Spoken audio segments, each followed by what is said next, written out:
झारखंड के संथाल परगना को लेकर खूब राजनीति हो रही। एक और कांग्रेस और बीजेपी यहां अपना पसीना बहा रहे हैं तो जेएमएम इसे अपना गढ़ बता रही, जिस पर कांग्रेस का कहना है कि संगठन सृजन का वर्ष है और संगठन को मजबूत करने के दृष्टिकोण से संथाल जाना हो रहा है। वहीं बीजेपी ने कहा कि संथाल परगना किसी की जागीर नहीं, बड़े बड़े सूरमा चुनाव हार चुके हैं। हमारा और झारखंड मुक्ति मोर्चा का एक स्वाभाविक गठबंधन है और हम सिक्का के दो पहलू हैं, और सिक्का का जब हम दो पहलू हैं तो उसमें से अगर आप एक पहलू भी अगर निकाल देंगे तो वो सिक्का खोटा हो जाता है, मतलब उस सिक्के का बाजार मूल्य शून्य हो जाता है।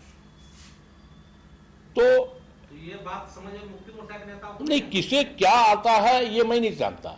मैं ये जानता कि हमारा झारखंड मुक्ति मोर्चा का स्वाभाविक गठबंधन है और हम उस गठबंधन के तहत राज्य के विकास को लेकर के तीव्रता के साथ आगे बढ़े। संथाल परगना के जनता की है, वहां की जनता तय करती है कि कौन वहां का जनप्रतिनिधि होगा और किस दल को वो बहुमत देंगे।